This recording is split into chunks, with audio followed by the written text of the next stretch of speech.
Okay, so there's a group of people called the Black Hebrew Israelites, and they believe that they have that they are in somewhat part of the lost tribes of Israel, that they are originally the people who were from that land in the area in the time that the Hebrews were living.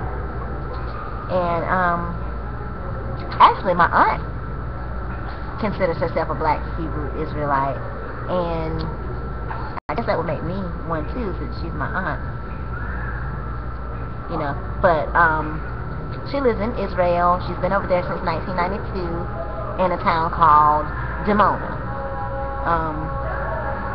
And she lives a good life. It looks like from the pictures. She makes her own clothes, makes her own food. They have their own factories. They have their own church. There's hardly ever any sickness over there. And I think that's the place where Whitney Houston went to go get some kind of spiritual healing, her and Bobby. But oh, bless her soul, God rest her soul. But there's a lot of people that look at that group of people as a cult, and there's a lot of people that say that those people are misinformed, that they just want to be Hebrew so bad that they just overlook facts and just make themselves Hebrew Israelites. Now, what they claim is that they are excerpts from the Bible, especially the chapters of Deuteronomy, about how, like, I think it was 28 or something like that. Don't quote me on that because my memory's a little off. But they say that they were the people that the Bible was talking about when they were being enslaved on a ship in a foreign land, with chains upon their necks. And they're saying that the African American people were the only ones who fit that description in the people in history. So they believe that their beliefs are valid and that the rest of the world is just crazy because they don't want to see the truth and they won't wake up to history, and that they're trying to omit that part of history out of the world consensus. Okay, now there's some people that also are dispelling what these people believe, saying that it's impossible, that they just, you know, just everything they can say. I've heard it all. I've heard a lot of people saying, well, yeah, it can't be true because of, you know, and they state some biblical fact, but when I read the biblical facts that they were stating, you know, I couldn't really tell what they were saying was true or not. So I tried to do a little looking up on my own, and well, Wikipedia says that some Jewish communities in Africa are among the oldest in the world, dating back more than 2,700 years. And British scientists have succeeded in proving that the Lembe tribe of Zimbabwe and South Africa have descended from Jewish ancestors, according to a report by the BBC. According to the report, the scientists conducted DNA tests on a large sample of Lembe people, which confirmed Semitic origins dating back more than 2 millennia. So DNA testing kind of trumps everything that people says until they find some kind of scientific method that trumps DNA testing. You know, I'm gonna believe what the DNA test say. So I guess there is some truth to what the Black Hebrew Israelites are saying. What I also found is that the Phalasha tribe are said to be from the tribe of Dan. And again, that was proved through DNA testing. And the Ashanti tribe, they have gone through DNA testing. The reason why I know is because when people get those DNA testing kits to see which part of Africa they come from or what they have in their DNA makeup, I know that the Ashanti have been tested for that because I saw it on a news program once. But I don't know if they were tested against the Hebrew or Semitic DNA, so I'm not sure about that. I don't think they've been tested for that. But it says that the Ashanti, the name Ashanti, has Hebrew origins because the word T means race or people of, and the word Ashan was the name of a city that was located in southern Israel, Judah, and that was documented in Joshua 15:42 through 19:7, and also 1 Chronicles 4:32 through 6:59. It says the word Ashan in Hebrew means smoke city or burning city, and Ashanti means the people of Ashan or the people of Smoke City. This is the reference to the city of Ashan after the Romans destroyed it in 70 CE.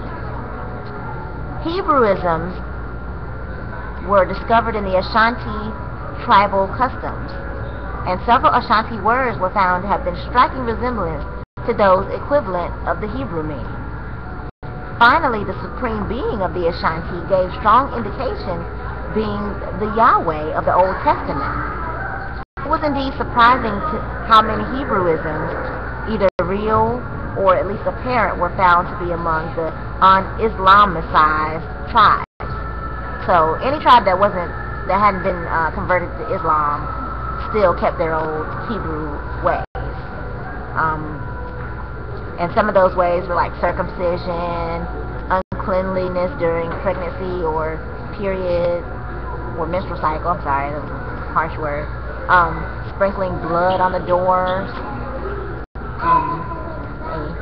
Y'all want to take a picture? Take a picture. Oh, they don't take. Okay. Sorry, that was a customer. Yeah, you can look it up. The Hebrews of the Bible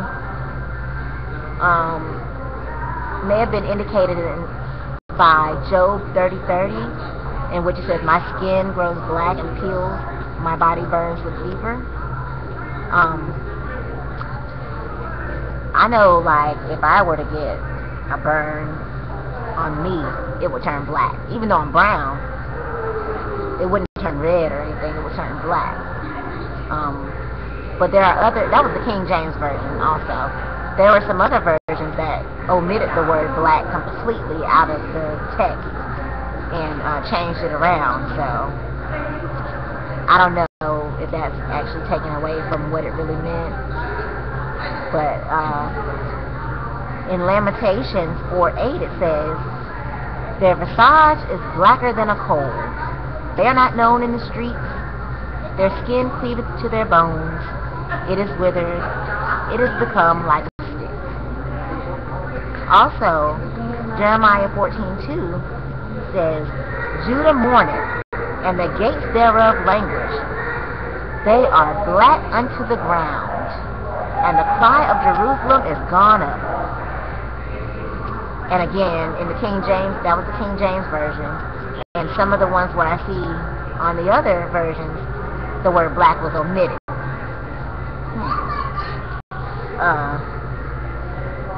I don't know why some versions omit things and some versions don't.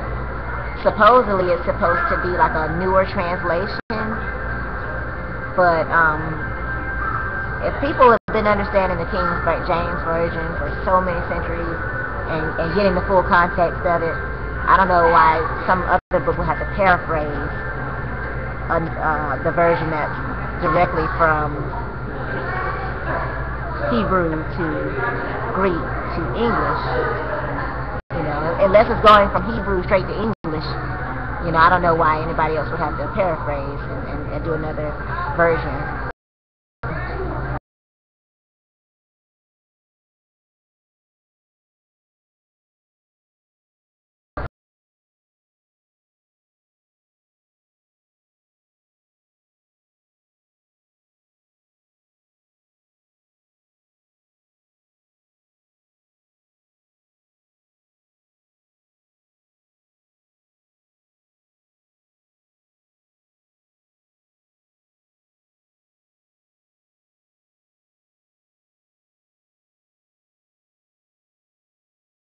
Where people confuse the Hebrews with people of Kemet or Egypt who are black, and also there's like Exodus 2:19, Acts 21:38, Genesis 53.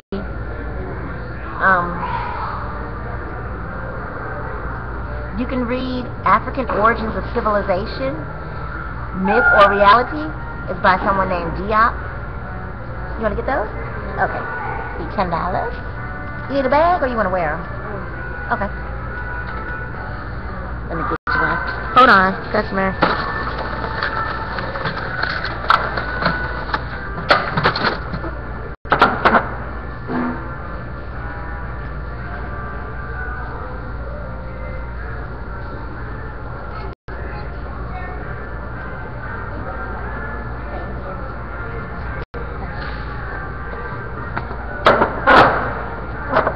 Okay, sorry about that.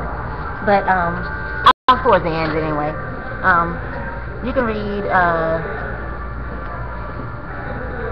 There's also overwhelming evidence that the Native Americans were some of the lost tribes of the nation of Israel, and they were taken into captivity by the Assyrians.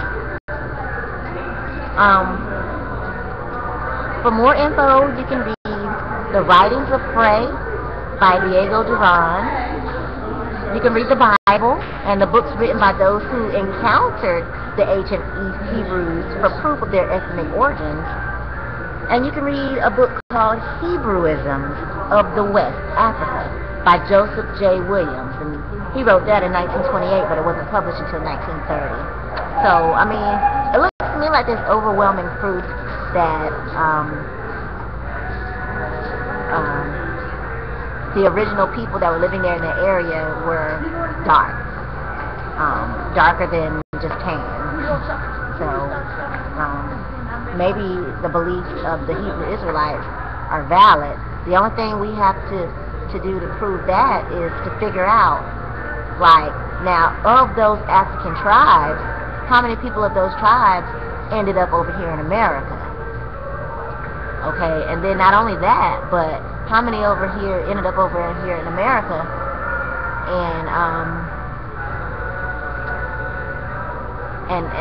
and their blood has been somewhat unfiltered, I guess. Unless you have some Hebrew in you, you may have traces of Hebrew in you, Semitic traces inside your blood, but I think once we got over here, a lot of people mixed a lot. Yeah, especially if you're like really light-skinned. I would think that you have more Caucasoid in your DNA than anything, but I don't know for sure, so don't, beat me up about it. But they have made many advances in DNA testing, and a lot of people think there's something, and when they look at the DNA test, they find out that they're not, that they have no traces of whatever they thought they were in their blood. So it's something you may want to look into, but don't beat up the black Hebrew Israelites, because I think they may have a valid point, and I think maybe we are trying, maybe unconsciously trying to erase something out of history out of convenience, because we've already put these other people in Israel who were not originally from there, and now we call them the Jews, and now we say that's their land. And so when people say, oh, don't be anti-Semitic, they really don't want to think of an African American in their mind, or an African in their mind when they're thinking about that. They want to think of somebody that's, looking like the people who live over there now. That's just, I guess, how the human mind works. But do some researching for yourself, and don't listen to what people tell you. Don't even listen to what I tell you. Just look it up on your own and see for yourself. But yeah, history seems to me like it's more his story. You know, it's subject to change at any point in time. Once but the DNA history, the DNA testing, it says a lot. So that's what I go by. That's what I would put my trust in more than anything until something else can be proven to be better than DNA testing. So yeah, maybe some African tribes are part of the lost tribes of Israel, and I hope we can collect the truth and put it together in something that we can teach our generations to come, so that they can be well informed on their future. Oh, and don't forget to visit my website at www.easypaychecknow.weebly.com. And bye.